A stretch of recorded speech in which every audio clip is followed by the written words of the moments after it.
चौकोनी जग. लेखन आणि सादरीकरण मंजिरी कारेकर. मी आत येऊ का मॅडम?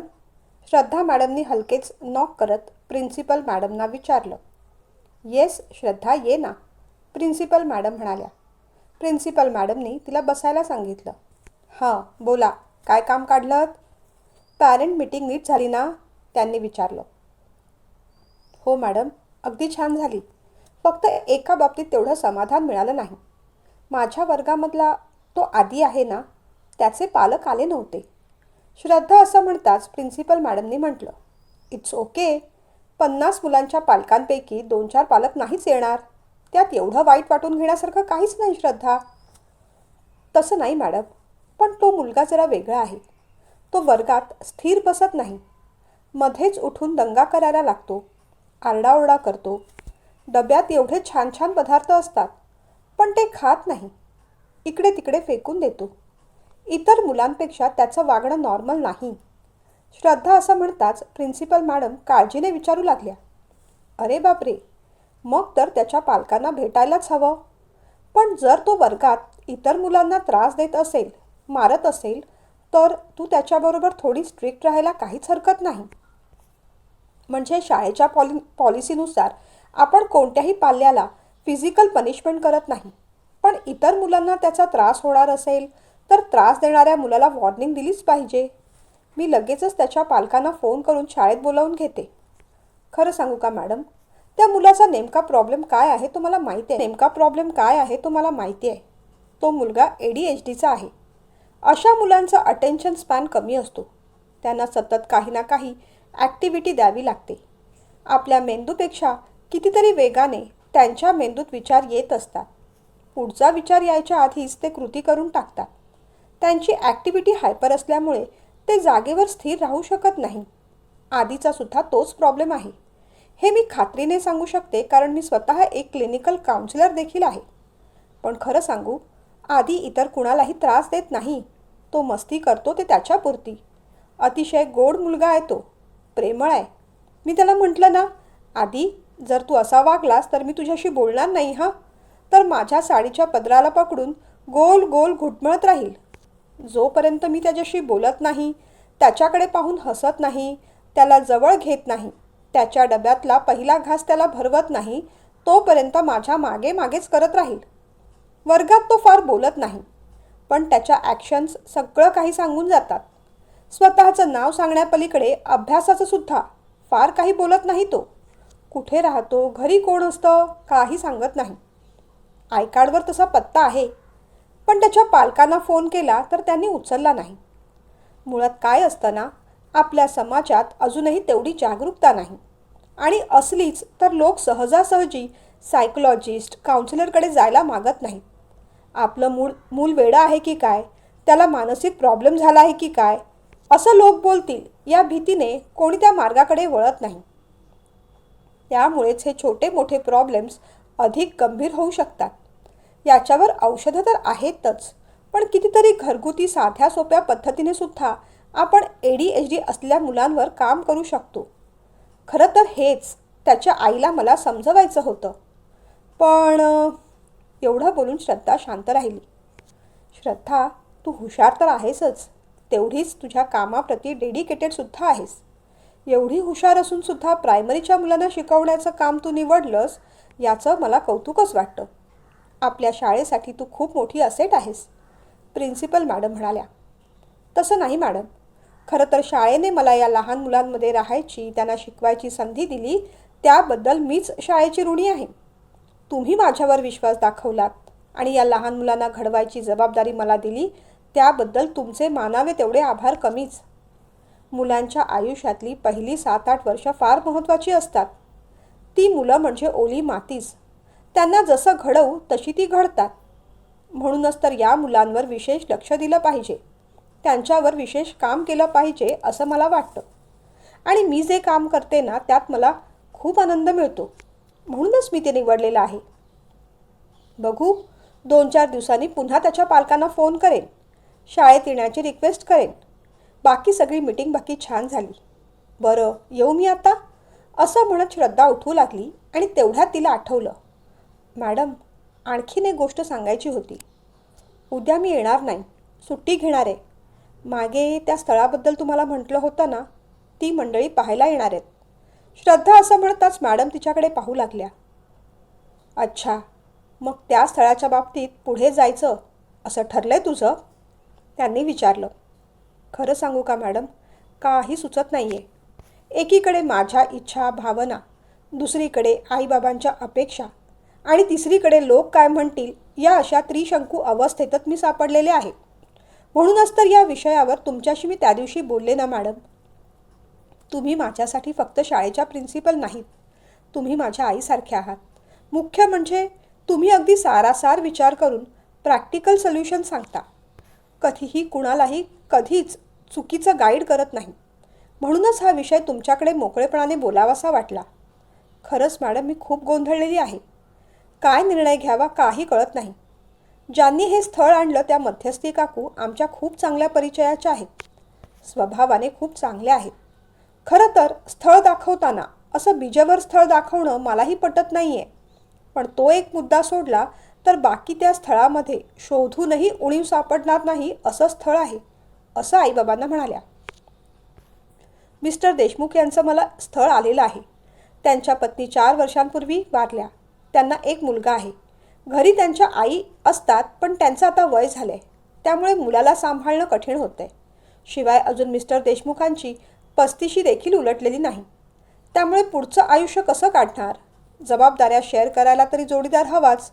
त्यामुळे त्यांना त्यांच्या मुलाला आणि आईला प्रेम देईल अशा प्रेमळ मुलीशीच लग्न करायचं आहे. मुलगी घटस्फोटीत किंवा दुसऱ्यांदा संसार थाटणारी असेल तरीही त्यांची काही हरकत नाही, पण ती प्रेमळच हवी. त्यांच्या मुलाला आईला नीट सांभाळणारी हवी एवढीच अट आहे. त्यामुळे त्यांच्या अपेक्षांमध्ये बसणारी मुलगी विचार करत असताना पहिलं नाव श्रद्धाचंच आठवलं. कारण आजकाल मुली खूप असतात हो, दिसायला सुंदर, शिकलेल्या, पण सगळ्यांना प्रेमाने वागवणारं मायाळू स्वभावाचं माणूस आजकाल भेटणंच दुर्मिळ झालंय. जेव्हा हे स्थळ मध्यस्थी काकूंनी आणलं तेव्हा माझे बाबा खूप भडकले होते. आमच्या मुलीत काहीही व्यंग नाही, मग तिनेही अशी तडजोड का करावी असं म्हणाले. आईचं सुद्धा तेच म्हणणं पडलं. पण खरं सांगू मॅडम, मला तसं नाही वाटत. आम्ही 4घी बहिणी, त्यात मी सगळ्यात मोठी. बाकी 3घी शिकतायत, बाबा रिटायर्ड. अशी सगळी परिस्थिती असताना मी माझ्या अपेक्षा मोठ्या कशा ठेवू? मुळात माझ्या काही अपेक्षाच नाहीत. माझे आई बाबा, माझ्या बहिणी आनंदी राहिल्या पाहिजे असं मनापासून वाटतं मला. बोलता बोलता श्रद्धाच्या डोळ्यात टचकन पाणी आलं. प्रिन्सिपल मॅडम उठल्या. त्यांनी पाण्याचा ग्लास तिच्या हातात दिला. तिच्या खांद्यावर हात ठेवत मग त्या बोलू लागल्या. असं कसं बेटा? अपेक्षा तर हव्यात. वस्तुस्थिती पाहता त्या फार नसल्या तरी चालतील, पण किमान अपेक्षा या हव्यातच. सगळ्यात पहिल्यांदा जोडीदाराकडून तुझ्या नेमक्या काय अपेक्षा आहेत हे ठरव. आणि आपल्या अपेक्षा आपल्या मनाला आधी विचारून घे. बुद्धीच्या फुटपट्टीवर त्यांना मोजून घे. तिथून त्या पास झाल्या ना की मग सगळं छान होईल. मग फार लोकांचा विचार करायचा नाही, कारण लोक दोन्ही बाजूने बोलतच असतात अगं. त्या व्यक्तीबरोबर तुला आयुष्य काढायचे. एखाद्या व्यक्तीबरोबर आयुष्य काढताना त्या जोडीदाराकडून माझ्या काय अपेक्षा आहेत याचा विचार तू करायलाच हवा. कोणकोणत्या गोष्टीत तडजोड करणं तुला फार जड जाणार नाही आणि कोणकोणत्या गोष्टी तू अजिबातच सहन करणार नाहीस हे आधी ठरव. म्हणजे मग निर्णय घेणं तुला सोपं जाईल. होकार त्याची घाई करू नकोस, तसा फार विलंबही करू नकोस. कारण कोणतीही संधी पिकलेल्या फळासारखी असते. वेळीच पकडली नाही तर दुसरं कोणीतरी घेऊन जातं आणि मग आपल्या हातात फक्त पश्चाताप उरतो.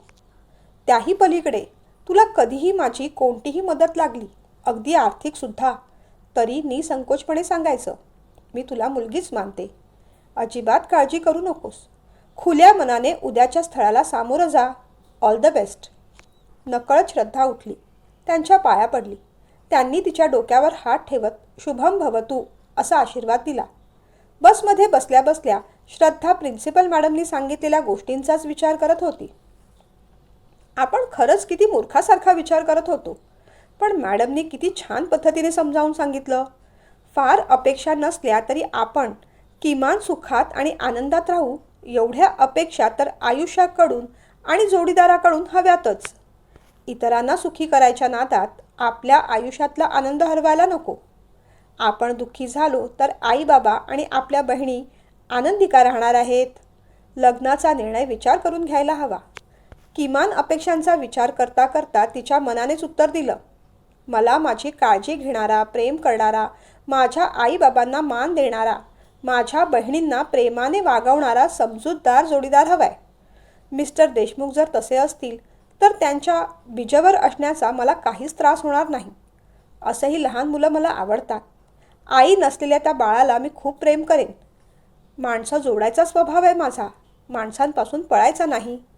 गोष्टी किती सहज साध्या सोप्या असतात, पण कधीकधी आपणच आपल्याला नसलेल्या दुःखाच्या खाईत लोटून सांत्वनेचं मेडल घालून घेत असतो. इतरांपेक्षा आपण किती दुःखात आहोत हे सांगण्याचं सुख प्रत्येक माणूस कधी ना कधी घेतच असतो. पण मॅडमनी सांगितलेल्या गोष्टींमुळे कुठेच सांत्वनेच्या खोट्या मोहात न अडकता आपण आता योग्य निर्णय घेऊ शकतोय, या विचारानेच तिला बरं वाटलं. घरी आल्यानंतर अगदी हसतमुखाने तिने डिक्लेअर करून टाकलं की अगदी खुल्या मनाने आपण या स्थळाला सामोरं जाणार आहोत. तीच एवढी पॉझिटिव्ह आहे म्हटल्यानंतर आईबाबांचा पण विरोध मावळला. आपल्या लेकीने आतापर्यंत फक्त कष्टच उपसले आहेत.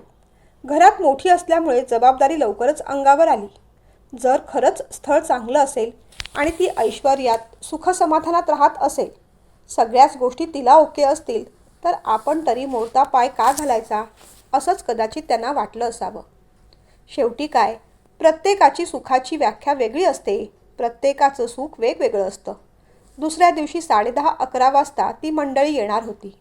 तेव्हा आईबाबांची लगबग सुरू झाली. बहिणी कॉलेजला आणि शाळेला निघून गेल्या. आम्हाला बीजेवर स्थळ नको असं म्हटल्यामुळे मध्यस्थी काकूंनी दिलेला फोटोसुद्धा आईबाबांनी परत दिला होता. शेवटी त्याच म्हणाल्या, अहो निदान पाहायचा कार्यक्रम तरी करून घ्या. नाही पटलं तर नाही पटलं. त्यात आपणही हे स्थळ पाहायला तयार आहोत असं म्हटल्यानंतर आईबाबासुद्धा आता तयार झाले होते. साडी नेसायला तिला कुणाचीही मदत लागली नाही. शाळेत जातानाची रोजची प्रॅक्टिस होतीच. चेहऱ्यावर पावडर सोडून बाकी कोणताच मेकअप तिने लावला नाही. मनात थोडीशी उत्सुकता होती, पण भीती मात्र अजिबात नव्हती. जणू काही ते आपल्याला होकारच देणार आहेत असं तिला आतून वाटत होतं. आणि तसं का नसावं? जर मुलगी प्रेमळ हवी, माझ्या आईला आणि मुलाला मायेने सांभाळणारी हवी, ही एवढीच अपेक्षा होती, तर तिच्या इतकं चपखल त्या अपेक्षेत बसणारं दुसरं कोणी नव्हतं हे तिला माहीत होतं. गाडीचा आवाज झाला तसं बाबांनी शर्ट ठीकठाक केलं. तिकडची मंडळी आली बहुतेक असं म्हणून पाहुण्यांना आणायला ते स्वतः बाहेर गेले. तिचं घर बैठं आणि छोटंसं होतं. घर छोटं असलं तरी घरात आल्या आल्या प्रसन्न वाटेल इतकं सुटसुटीत आणि मोकळं होतं. बाहेर 2-4 कुंड्या लावलेल्या. बाहेरच्या खोलीत बसायला एक छोटंसं दिवाण आणि 2 खुर्च्या. बाहेर अंगण मात्र मोकळं. तीही मग थोडी सावध होऊन बसली. आईची घालमेल सुरू झाली. नेहमीचेच प्रश्न विचारले गेले. पत्ता सापडला ना? काही त्रास तर नाही ना झाला? नाही भाऊ, अगदी न चुकता आलो. हा बहुतेक मिस्टर देशमुखांच्या आईचा आवाज असणार. आवाजातला गोडवा आणि माया जाणवली. श्रद्धा आतल्या खोलीत बसली होती, पण वाकून पाहायची तिची हिंमत झाली नाही. तेवढ्यातच धडाड धूम असा काहीतरी आवाज झाला आणि सगळेजण एकदमच अरे बापरे करत बाहेर पडले. लहान मुलाच्या रडण्याचा आवाज आला. तशी तीही धावत पळत बाहेर आली. बाहेरची एक मोठी कुंडी आडवी पडली होती. म्हणजे बहुतेक या मुलाच्या पायावरच ती पडली असणार. त्याची आजी त्याच्या पाठीवरून हात फिरवत होती. म्हणत होती, किती मस्ती करतोस राजा. आणि मिस्टर देशमुख पाठ मोरे होते. आई, बोलत काय बसली आहेस? पटकन पाणी आणा कोणीतरी. त्यांच्या त्या करड्या आवाजाची तिला जरा भीती वाटली. ती 2 पावलं मागे झाली आणि वळली. पुन्हा पुढे जावं का जाऊ नये असा विचार करत असतानाच त्या मुलाने हाक मारली, श्रद्धा टीचर. आणि तिचे डोळे मोठाले झाले. आवाज परिचयाचा होता म्हणून चेहरा पाहिला आणि काही समजायच्या आतच आधी तिला येऊन बिलगला. सगळेजण आश्चर्याने पाहतच राहिले. अगदी तिनेही परिस्थितीचा सगळा प्रॅक्टिकल भाग विसरून त्याला पटकन उचलून घेतलं. ए आधी, तू? अरे तुला लागलं का बेटा? किती वेळा सांगितलं, उगीच पळत राहायचं नाही. हे बघ किती खरचटलं आहे तुला. तू ऐकत नाहीस ना, म्हणून मी तुझ्याशी बोलत नाही. त्याला जवळ घेत ती म्हणाली, सॉरी टीचर, आता मी नाही पळणार. तो म्हणाला, प्रॉमिस? असं म्हणत तिने तिचा अंगठा पुढे केला आणि त्यानेही त्याचा इवलासा अंगठा तिच्या अंगठ्यावर टेकवला. अगं बाई, तुम्ही एकमेकांना ओळखता की काय? काय रे आदी, याच तुझ्या श्रद्धा टीचर आहेत? आधीच्या आजी असं म्हटल्यावर श्रद्धा एकदम भानावर आली. तिच्या बाजूलाच उभ्या असलेल्या मिस्टर देशमुखांकडे तिचं लक्ष गेलं. नजर रोखून ते तिच्याकडेच पाहत होते. आधीला खाली ठेवत ती म्हणाली, आत या ना.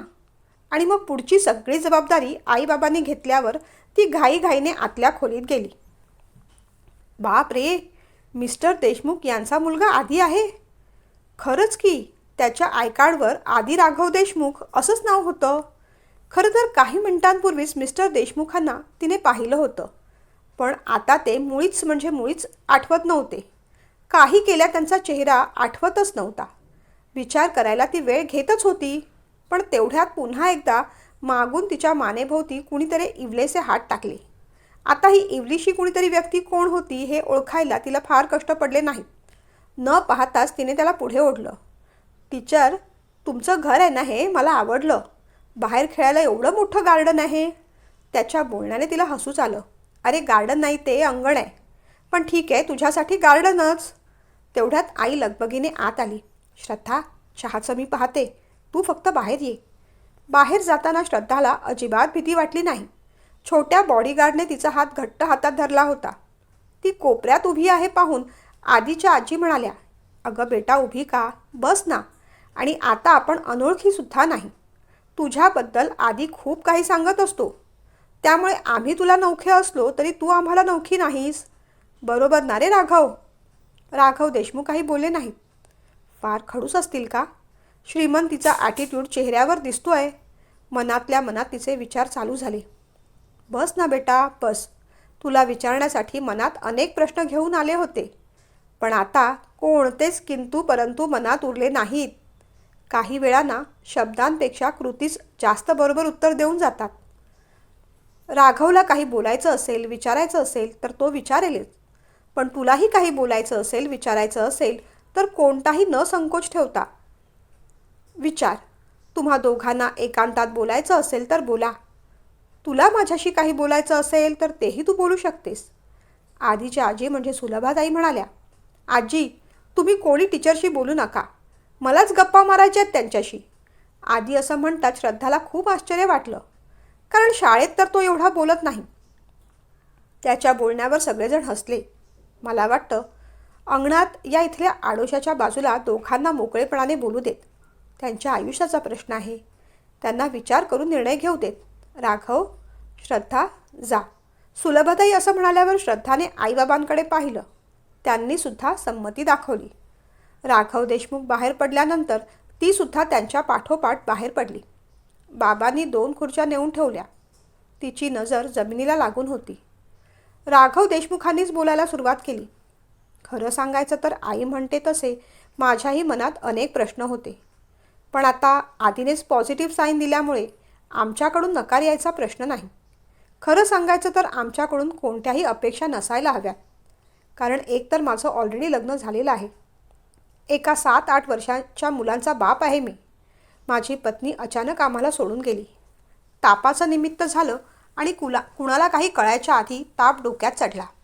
एवढा पैसा असूनसुद्धा मी तिला वाचवू शकलो नाही आणि माझं इवलंसं जग उद्ध्वस्त झालं.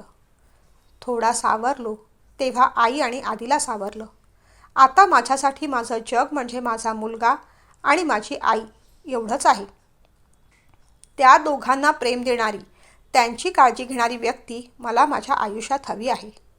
प्लीज तुम्ही असं समजू नका की मला कुणीतरी केअरटेकर हवी आहे म्हणून मी हे लग्न करत आहे. नाही, माझ्या होणाऱ्या पत्नीच्या सगळ्या जबाबदाऱ्या माझ्याच असतील. माझी आई आणि माझा मुलगा आनंदात राहणार असेल तर बाकी माझी कोणतीच अट नसेल. आता तुम्हीसुद्धा तुमच्या अपेक्षा सांगू शकता, कारण माझं दुसरं लग्न असलं तरी तुमचं हे पहिलंच आहे. त्यांचं बोलून झाल्यावर तिने मान वर उचलली. सर, जोडीदाराकडून, संसाराकडून किंवा लग्नाकडून माझ्या फार अपेक्षा नाहीत. वास्तविकतेचं मला भान आहे. आधीवर माझं खूप प्रेम आहे. त्याला स्वीकारायला मला अजिबातच जड जाणार नाही. मला माणसं आवडतात. मला फक्त माझं आणि माझ्या आईबाबांचं मन जपणारा जोडीदार हवा आहे. वास्तविकतेचं भान ठेवून मी एका बिजबराशी लग्न करायला तयार झाले. हे सत्य नाकारता येणार नाही. पण तेवढी एकच बाजू सोडली तर काकूंनी सांगितल्याप्रमाणे तुमच्या स्थळात उणीव काढायला जराही जागा नाही हे मला माहीत आहे. मला 3 बहिणी आहेत. माझ्या पाठची बहीण कॉलेज करून पार्ट टाईम जॉब करते. पण तिच्या पगारात आमचं घर चालत नाही. त्यामुळे लग्नानंतर नोकरी करून मी माझा पगार माझ्या आईबाबांना दिला तर तुम्हाला चालेल? तिने स्पष्टपणे विचारलं. त्याहून जास्त स्पष्टपणे तो म्हणाला, नाही. तिचा चेहरा दुःखी झाला. हे पहा, माझ्याबद्दल कोणताही गैरसमज करून घेऊ नका. माझी आई आणि मुलगा आनंदात राहणार असेल तर बाकी कोणतीही गोष्ट करायला मी तयार आहे. माझ्या आईचं आता वय झालंय. माझे बाबा मी लहान असताना गेले. तो एक धक्का. त्यानंतर माझ्या पत्नीचा अचानक आलेला मृत्यू, तो दुसरा धक्का. असे अनेक धक्के तिने आयुष्यात पचवले आहेत. तिचा वृद्धापकाळ आनंदात हसत खेळत जावा. तिला तिच्या सुनेचा सहवास लाभावा अशी तिची आणि माझीसुद्धा इच्छा आहे. आधीचं तर तुम्हाला काही सांगायला नको. तो पटकन किती हायपर होतो, किती मस्ती करतो हे तुम्हाला माहिती आहे. तुम्ही जर नोकरी केलीत तर पुन्हा ते दोघं एकटेच पडतील. घरातल्या नोकर मंडळीवर अवलंबून राहतील. मला नेमकं तेच नको आहे. आधी आईच्या प्रेमाला पारखा झालाय. त्याच्यावर पूर्ण फोकस करायला हवा. यावर्षी शाळेत तो तुमच्या वर्गात असेल. पण पुढच्या वर्षी काय? त्याचे आणि तुमचे टायमिंग बदलले जातील. शाळेतून त्याच्या अनेक तक्रारी आधीच आल्या आहेत. तुमच्या आधी ज्या क्लास टीचर होत्या त्यांनीसुद्धा भेटायला बोलावलं होतं. पण भेटून तेच प्रॉब्लेम सांगून काय उपयोग आहे? त्याचा प्रॉब्लेम मला माहीत आहे. त्याचं सोल्युशन देखील माहीत आहे. फक्त पेशंटली ते सोल्युशन अंमलात आणणारं कोणीतरी हवं आहे. आणि मला वाटतं तुमच्यापेक्षा योग्य व्यक्ती दुसरं कोणी नसेल. म्हणजे नाहीच. राहिला प्रश्न तुमच्या जबाबदारीचा. मी आधीच म्हटलंय, आता तुमची सगळी जबाबदारी माझी. तेव्हा मी पैसे देऊन तुम्हाला मदत करतोय म्हणून उपकाराची वगैरे भावना असे काही विचार मनात आणू नका. उलट केले तर होकार देऊन तुम्हीच माझ्यावर उपकार करणार आहात. माझ्या आईचा आधीचा आनंद परत मिळवून देणार आहात. आई आणि आधी माझं जग आहे. आणि मी माझ्या जवळच्या माणसांच्या बाबतीत भयंकर पॉझिटिव्ह आहे. त्यांना साधं खरचटलं तरी माझा जीव कासावीस होतो. एवढं बोलून तो थांबला. श्रद्धाची काळजी मिटली होती. पण शाळा सोडायचं अगदीच जीवावर आलं होतं. पण त्याने जर आधीचं आयुष्य बदलणार असेल तर तेही करायला तिची हरकत नव्हती. क्षणभर ती विचार करत राहिली. तेवढ्यात त्याने विचारलं, मग तुमचा होकार समजायचा ना? ती फक्त हसली. बाकी सगळं आईबाबा बोलून घेतील. जाऊया आत, असं म्हणत ती उठली. तिच्या पाठोपाठ राघव पण उठले. दोन्हीकडची पसंती झाली. दोन्ही घरच्यांना आनंद झाला. लग्न अगदी साध्या पद्धतीत करावं असं ठरलं. श्रद्धा टीचर आता आपली आई होणार हे ऐकून आधीला खूप आनंद झाला. श्रद्धाने ही बातमी जेव्हा प्रिन्सिपल मॅडमना सांगितली त्यांनासुद्धा खूप आनंद झाला. मिस्टर देशमुख दुसरं तिसरं कोणी नसून आधीचेच वडील आहेत हे ऐकून त्यांना खूप आश्चर्य वाटलं. निर्णय तर घेतलाय मॅडम, पण तरीही भीती वाटते. मिस्टर देशमुख स्वभावाने फार सरळ आणि स्ट्रेट फॉरवर्ड वाटले. पण त्यांच्या आईबद्दल आणि मुलाबद्दल ते भयंकर पॉझिटिव्ह आहेत. जर माझ्या वागण्या बोलण्यात काही चूक झाली तर माझ्याबद्दल ते गैरसमज तर करून घेणार नाहीत ना? कारण आपण कितीही माया लावली तरी आजूबाजूचे लोक सावत्रपणाचा शिक्का मारायला मागे पुढे पाहत नाहीत. त्यांच्या बोलण्यातून कृतीतून ही गोष्ट जाणवते की आईबद्दल आधीबद्दल ते फार ओव्हर प्रोटेक्टिव्ह आहेत. त्यांच्या पॉझिटिव्हपणाची स्वभावाची मला भीती वाटते. श्रद्धाने मन मोकळेपणाने आपली चिंता मॅडमकडे व्यक्त केली. अरे वा, त्यांच्या स्वभावाचं इतकं छान बारीक वर्णन आणि निरीक्षण तू केलेलं आहे श्रद्धा. प्रॉब्लेम तर तुला कळला आहे आणि काउन्सिलर असल्यामुळे त्याचं उत्तरसुद्धा तुला माहीत आहे. अगं, त्यांचा पॉझिटिव्हनेस त्यांच्या इनसिक्युरिटीमधून आलेला आहे. भीतीतून आलेला आहे. पत्नीचा अचानक झालेला मृत्यू पचवणं त्यांना खरंच कठीण जात असणार. चुकूनही पुन्हा तशी घटना घडू नये या भीतीपोटी ते सतत त्यांच्या जवळच्या व्यक्तींची काळजी प्रमाणाच्या बाहेर घेत असणार. पण आता त्यांच्या त्या त्रिकोणी जगात विश्वासाने तुलाही स्थान मिळवायचं आहे. संसारात प्रेम, आदर, कर्तव्य याहीपेक्षा महत्त्वाचा असतो विश्वास. संसार म्हणजे घरकुल, प्रेम म्हणजे त्या घरकुलाच्या भिंती, त्या भिंतींना कर्तव्याचा दरवाजा आणि कर्तव्याच्या दरवाजाला आदराचं कुलूप. पण त्या आदराच्या कुलुपाची चावी मात्र विश्वासानेच मिळते. दिसताना चावी छोटी दिसते, पण अख्खं घरकुल सुरक्षित ठेवण्याची तिच्यात ताकद असते. आणि तो विश्वास येतो खरेपणाने. तुला वेगळं काहीच करायचं नाही, वेगळं काही वागायची गरजच नाही. तू जशी आहेस तशीच राहा, फक्त संयम ठेव. माझ्या शुभेच्छा आणि आशीर्वाद सतत तुझ्यासोबत आहेत. प्रिन्सिपल मॅडमच्या शब्दांनी तिला धीर आला. रेझिग्नेशन देताना वाईट तर वाटत होतं, पण नवीन स्वप्नसुद्धा डोळ्यात होती. मुहूर्त ठरला आणि लग्न करून मग श्रद्धा आता सौ श्रद्धा राघव देशमुख झाली. एका साध्या मध्यमवर्गीय घरातली मुलगी एवढ्या मोठ्या बंगल्यात राहायला लागली. शरीराला आणि मनाला सुखाची, चैनीची सवय नसली की श्रीमंतीसुद्धा ॲडजस्टमेंटच वाटते. घरात काम करायला बरेच मदतनीस होते, पण तरीही आधीची तयारी करता करता तो शाळेतून घरी आल्यानंतर त्याच्याबरोबर खेळताना तिची दमछाक व्हायची. शाळेत तो बऱ्यापैकी शांत असायचा, पण घरी आल्यानंतर मात्र त्याची दंगामस्ती सुरू व्हायची. घरभर खेळण्याचा पसारा करून ठेवायचा. जरा म्हणून जीवाला स्वस्थता नाही. इथे चढ, तिथून उतर, बाल्कनीत धाव, कट्ट्यावर पळ. या मुलाला कसं शांत करावं याचाच विचार श्रद्धा करत राही. त्याला एखाद्या सायकियाट्रिस्टकडे घेऊन जावं का असंही तिला वाटे. पण राघव सरांना हे कसं बोलणार. काही दिवस लोटले. हळूहळू तिथल्या घरात ती रुळू लागली. सासूबाईंना सुनेच्या रूपात एक छान मैत्रीण मिळाली म्हणून त्याही आनंदात होत्या. त्यांना डायबिटीसचा त्रास होता, त्यामुळे त्यांच्या जेवणाचं पथ्यपाणी ती कटाक्षाने पाळत असे. आज तिने गोड शिरा केला होता. देवाला नैवेद्य दाखवून आधीला जेवण भरवलं. जेवताना एक चमचाभर शिरा आईंनासुद्धा वाढला. शिऱ्याचा सुगंध घरभर पसरला होता. श्रद्धा, काय छान सुवास पसरलाय.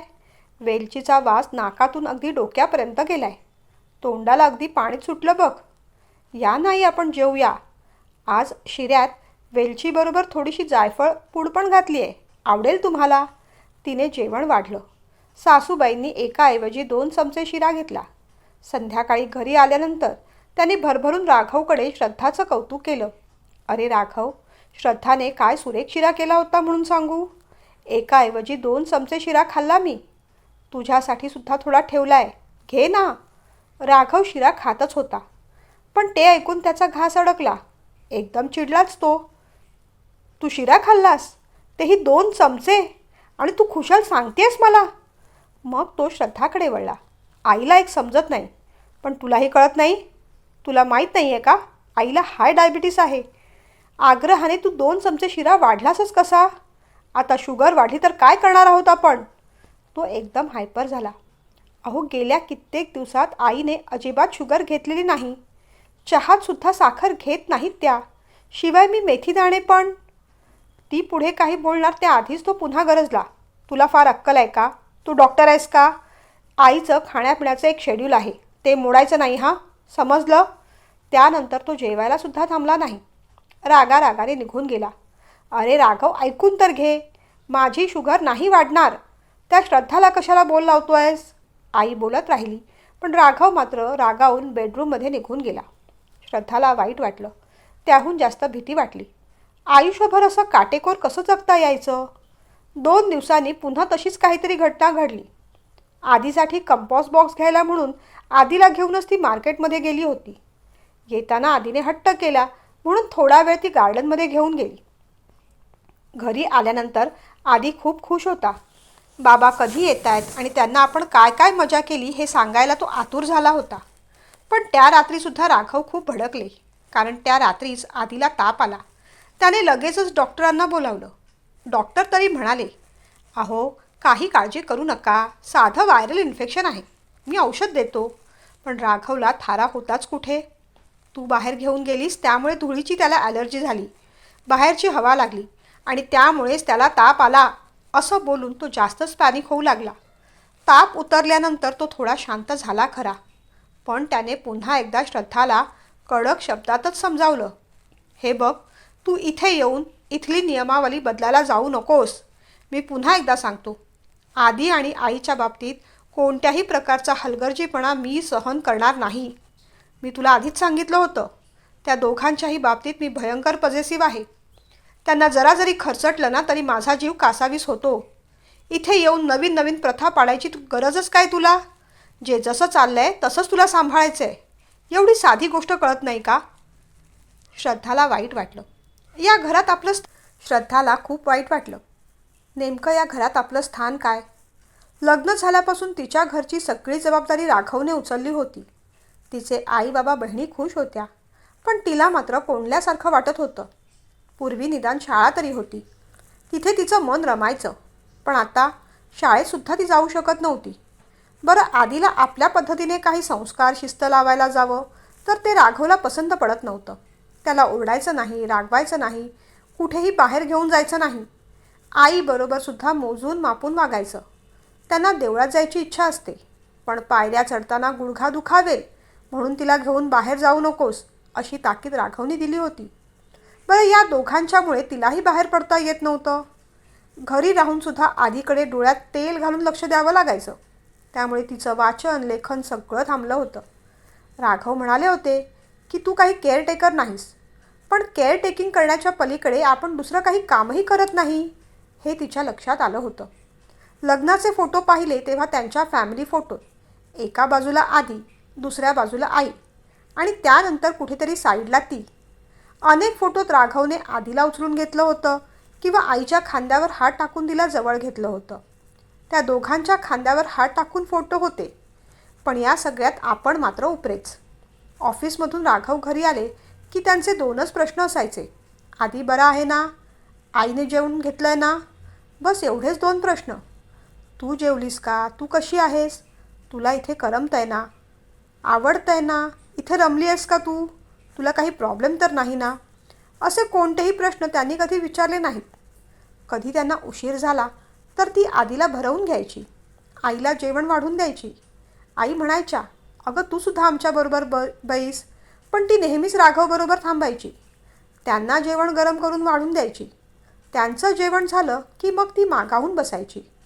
सुरुवातीला तिला वाटायचं राघव कधीतरी म्हणतील, तूही माझ्यासोबत जेवायला बस, पण ते तसं कधीच म्हणाले नाहीत. तिनेही तिच्या छोट्या मोठ्या तक्रारी मग त्यांना कधीच सांगितल्या नाहीत. डोकं दुखलं तर गोळी घेतली, पोट दुखलं तर पाण्याची बॅग पोटाशी लावली आणि मन दुखलं तर उशी तोंडाशी घेऊन रडून घेतलं. पण त्यांना ती कधीच काहीच सांगू शकली नाही. त्यांच्या त्या त्रिकोणी जगात आपल्याला जागा नाही हे एव्हाना तिला कळून चुकलं होतं. आधीचा हायपर स्वभाव वाढत चालला होता. आधीबद्दल श्रद्धाने काही सांगितलं तर राघव म्हणायचे, लहान आहे तो, थोडीफार मस्ती करणार, मोठा झाला की होईल शांत. तिला सांगावंसं वाटायचं, पण त्याचं वागणं नॉर्मल नाही. लहान असला तरी त्याचं वागणं हायपर आहे. एखाद्या मानस उपचार तज्ज्ञांकडे त्याला घेऊन जायला हवं, पण ते सुद्धा सांगायची तिची कधी हिंमत व्हायची नाही. शेवटी या सगळ्या गोष्टीतून शांततेने हुशारीने कसा मार्ग काढायचा याचाच ती विचार करू लागली. आधीला न चिडता न ओरडता टॅकल करणं हे मोठं चॅलेंज होतं. तिने मग रिवॉर्ड आणि पनिशमेंट ही टेक्निक वापरायची ठरवली. तिने आधीला त्या दिवशी एका गेमबद्दल सांगितलं. आधी, आजपासून आपण एक नवीन गेम खेळणार आहे. म्हणजे तू वेळेत अभ्यास केल्यास, वस्तू इकडे तिकडे फेकल्या नाहीस, सगळी खेळणी भरून ठेवलीस तर तुला हा एक मोठा स्टार मिळणार आहे. तो चकचकीत स्टार पाहून आधीला मजा वाटली. आणि हे बघ, तू जर असे 10 स्टार मिळवलेस तर मग मी तुला त्या मोठ्या गार्डनमध्ये घेऊन जाईन. पण तू मस्ती केलीस, पळापळ केलीस, उड्या मारल्यास तर मात्र तुला मिळालेला स्टार काढून घेतला जाईल. चांगलं वागायचं की वाईट वागायचं हे आता तूच ठरवायचं आहेस. मी, बाबा किंवा आजी तुला ओरडणार नाही, सांगणार नाही, कारण आता तू मोठा झाला आहेस. तुला मोठ्या माणसासारखं वागता आलं पाहिजे. ते बोलणं ऐकून आधीला स्वतःचा अभिमान वाटला. जबाबदारीची जाणीव झाल्यासारखी वाटली. मुलं शहाण्यासारखी वागतात, पण मोठी माणसंच मुलांना लहान आहे म्हणून जबाबदारी देत नाहीत आणि मग मुलं कधीच जबाबदार होतही नाहीत. बोल आधी, चॅलेंज आहे का मान्य? मग आधीनेही आनंदाने चॅलेंज मान्य केलं. हळूहळू त्याची मस्ती कमी होऊ लागली. स्टार मिळवायचा तो प्रयत्न करू लागला आणि आपला स्टार जाऊ नये म्हणून मोबाईल पाहणं, इकडून तिकडे उड्या मारणं आपोआपच कमी झालं. संध्याकाळच्या वेळेस शुभं करोती म्हणणं, अभ्यास करणं सुरू झालं. अशीच छोटी मोठी बक्षिसं देऊन श्रद्धाने त्याच्याकडून रामरक्षा पाठ करून घेतली तेव्हा आईंना खूप आनंद झाला. आश्चर्य देखील वाटलं. त्याच्यातला बदल हळूहळू राघवच्या सुद्धा लक्षात येत होता. श्रद्धाने सासूबाईंच्या तब्येतीकडे सुद्धा लक्ष द्यायला सुरुवात केली. बाहेर जाता येत नाही तर निदान आपण आपल्या गार्डनमध्ये तरी फिरायला जाऊया.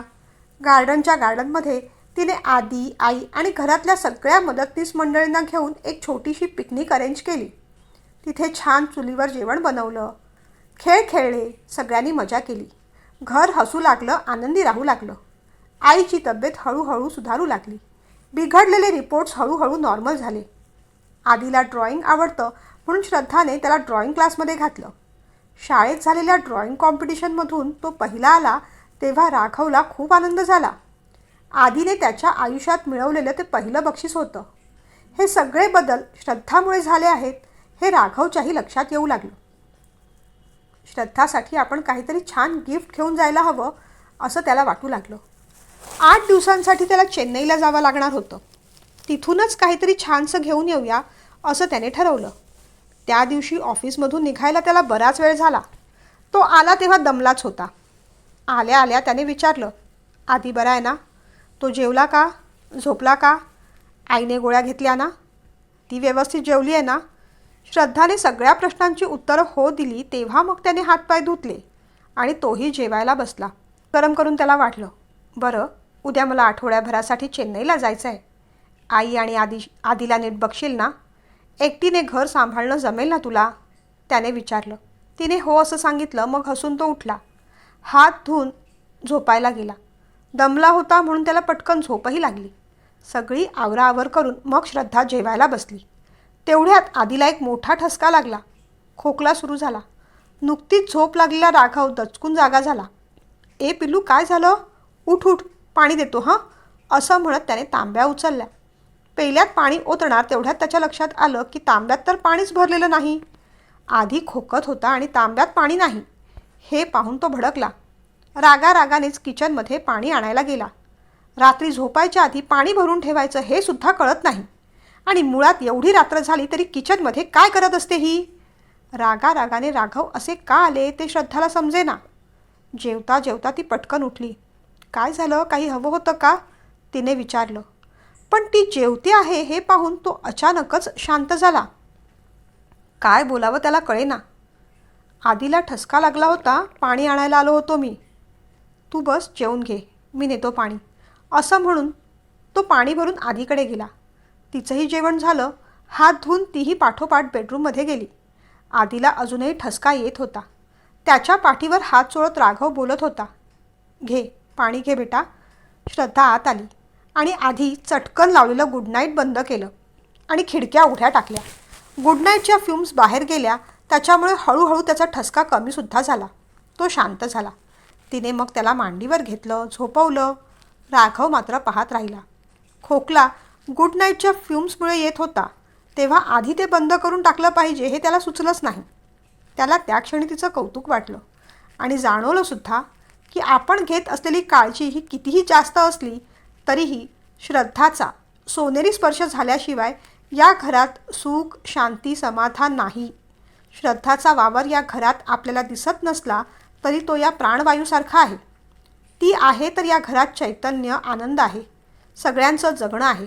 सगळ्यांसाठी किती करते ती. तिच्यामुळेच हे घर हसरं झालं आहे. याची आपल्याला साधी जाणीवसुद्धा होऊ नये या विचारानेच त्याला स्वतःची लाज वाटली. आजपर्यंत रोज आपल्यासाठी ती जेवायला थांबत होती, अजूनही थांबते. पण आपण त्या गोष्टीची कधी साधी दखल घ्यावी असं आपल्याला कसं सुचलं नाही? इतरांबरोबर तिने जेवून घेतलं असेल असं आपण गृहीत धरलं. दिवे मालवले, अंधार झाला. पण त्याच्या मनात मात्र प्रेमाची पहाट उजाडत होती. सकाळी लवकरचं फ्लाईट होतं. श्रद्धा 4 वाजता उठून तयार झाली. राघवसाठी तिने चहा केला. आई आणि आदी अजून झोपले आहेत. ती म्हणाली, असू दे, झोपू दे. तूही एवढ्या लवकर कशाला उठलीस? मी गेलो असतो ना. ती काही बोलली नाही. निघताना फक्त 2च शब्द उच्चारले, सांभाळून या हं. तोही हसला. 4 दिवस मजेत गेले. पण पुढचा दिवस मात्र कठीण परीक्षेचा ठरला. आईंना अचानक थंडी भरून आली. ताप आला. ब्लड टेस्ट झाली. डॉक्टर घरी बोलावले गेले. मलेरिया आहे असं निदान झालं. बरोबर त्याच दिवशी खेळताना शाळेत आधीसुद्धा पडला. हात फ्रॅक्चर झाला. श्रद्धाची नुसती पळापळ झाली. घरात एवढे मदतनीस होते, पण तरीही घरातली ही मुख्य कामं तिलाच पाहावी लागत होती. आधी सारखा रडत होता. तिला अजिबात सोडत नव्हता. तरीही आईंचा ताप वारंवार चेक करणं, त्यांना सूप करून देणं, हे सगळं ती पाहत होती. या कामाची तिला दगदग होत असली तरी तिला खरं टेन्शन राघवचं होतं. या एवढ्या मोठ्या गोष्टी घडल्या तरी मला अजून तू का कळवलं नाहीस असंच ते म्हणणार होते. हे तिला माहीत होतं. एक तर तिला अजिबातच फोन करायला सवड मिळाली नव्हती आणि दुसरी गोष्ट म्हणजे तिथे राहून ते काय करणार होते. त्यांना टेन्शन आलं असतं आणि BP वाढला असता. म्हणून तरी स्वतःहून तिने फोन केला नव्हता. पण रात्री ते नक्कीच फोन करून सगळं विचारणार होते. साधारण 9च्या सुमारास राघवचा फोन येणार. 8-8:30 वाजता विचारानेच ती अस्वस्थ होऊ लागली. आईंना जेवण आणि औषधं देऊन तिने झोपवलं. आधी तर सारखा रडत होता. त्यालाही भरवलं. पेन किलर देऊन त्यालाही झोपवलं. तिने डोळे बंद करून घेतले. राघवने फोन केला तर त्यांना काय बोलायचं याचीच ती तयारी करत होती. मी नसताना एवढ्या साध्या गोष्टी तुला सांभाळता आल्या नाहीत का असंच ते विचारतील.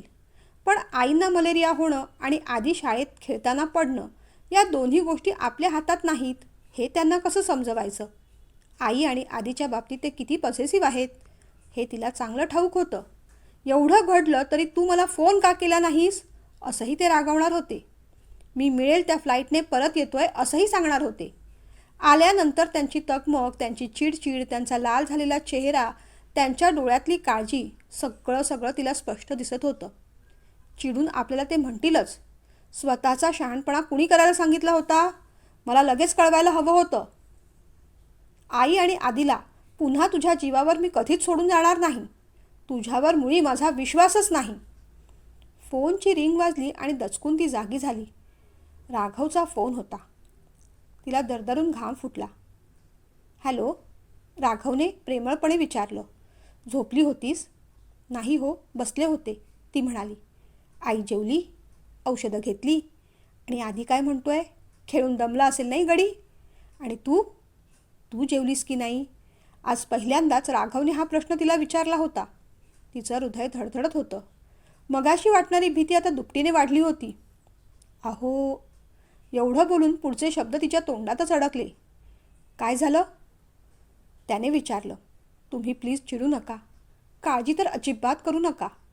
ती असं म्हणताच राघवने पुन्हा विचारलं. मी चिडण्यासारखं आणि काळजी करण्यासारखं काही घडलं आहे का? त्याने विचारलं. तसं खरं तर काहीच सिरियस नाही, पण तुम्ही चिडचिड कराल याचीच भीती जास्त वाटते, ती म्हणाली. तू पटकन सांगशील का काय घडलंय ते? उतावीळ होत राघवने विचारलं. कालपासून आईला ताप होता, म्हणून ब्लड टेस्ट केलं.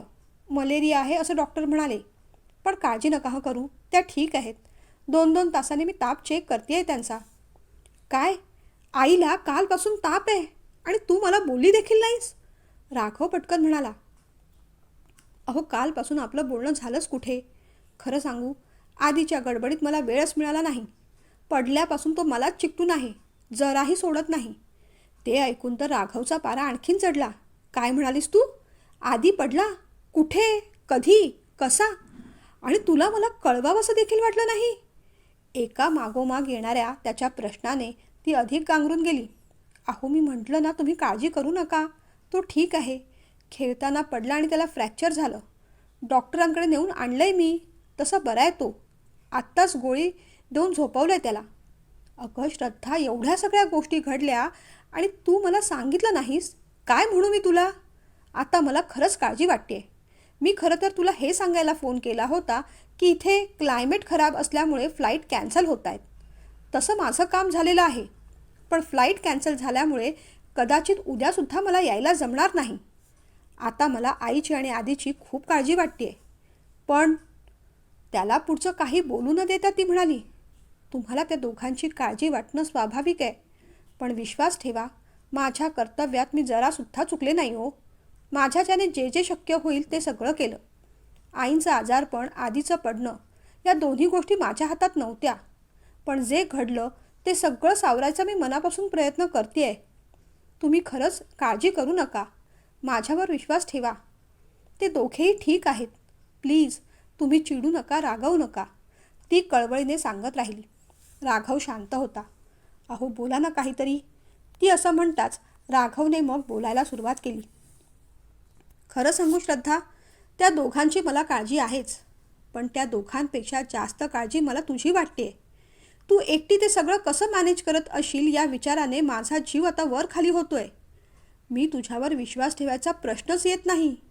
कारण माझ्यापेक्षा सुद्धा त्या दोघांवर तुझाच जास्त अधिकार आहे. आणि माझ्यापेक्षा जास्त तू त्यांची काळजी घेतेस हे ठाऊक आहे मला. मी नुसती काळजी करतो, पण तू काळजी घेतेस असं म्हणणंसुद्धा वावगं ठरणार नाही. पण खरं सांगू, आज पहिल्यांदाच त्या दोघांच्या व्यतिरिक्त मला तुझी देखील काळजी वाटू लागली आहे. लवकरात लवकर यायचा मी प्रयत्न करतोच, पण घर सांभाळताना स्वतःची आबाळ होऊ देऊ नकोस असं वचन दे मला. त्याचं बोलणं ऐकून श्रद्धाच्या डोळ्यातून घळाघळा पाणी वाहू लागलं. काय बोलावं तिला सुचत नव्हतं. तिला प्रिन्सिपल मॅडमचे शब्द आठवत राहिले. प्रेम, आदर याहीपेक्षा महत्त्वाचा असतो तो विश्वास. एकदा का विश्वास कमवला की प्रेम आणि आदर आपोआपच मागोमाग येतं. कोणतंही नवीन नातं फुलवायला विश्वासाचं खत पाणी घालायचं असतं. थोडा वेळ जाऊ द्यायचा असतो. थोडा संयम ठेवला ना की सगळं सुरळीत होतं. आपल्या मनासारखं होतं. घरकुल कितीही मोठं असलं तरी त्याचा ताबा छोट्याशा किल्लीतच असतो. ती किल्ली असते ती विश्वासाची. राघवच्या बोलण्याने तिला धीर आला. रात्री ती शांत झोपू शकली. दुसऱ्या दिवशी मिळेल त्या फ्लाईटने राघव परत आले. त्यांना पाहून सगळ्यांना आनंद झाला. तिला जरा जास्तच. आज जेवणात गोड काय केलंयस? त्यांनी विचारलं. काही गोड हवं होतं का? तिने विचारलं. म्हणजे काय? विसरलीस आज काय आहे ते? ती गोंधळली. कामाच्या गडबडीत आणि अचानक घडलेल्या गोष्टींमुळे आज आपल्या लग्नाला 1 वर्ष पूर्ण झालंय. आपल्या लग्नाचा वाढदिवस आहे हे ती सपशेल विसरून गेली.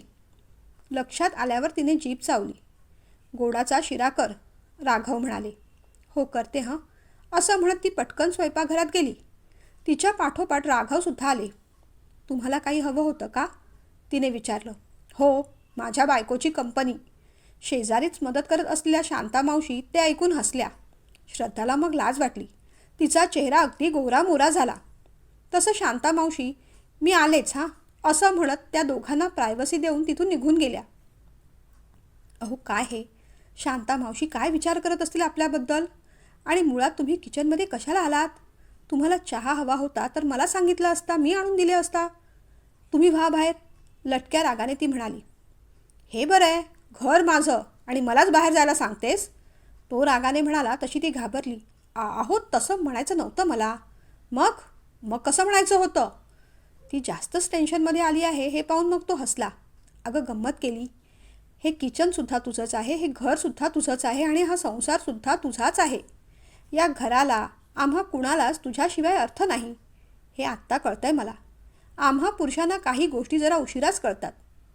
बरं, आज जेवण करायला मी तुला मदत करणार आहे. ती त्यांच्याकडे पाहत राहिली. ते गोड गुलाबी क्षण संपूच नये असं वाटत होतं.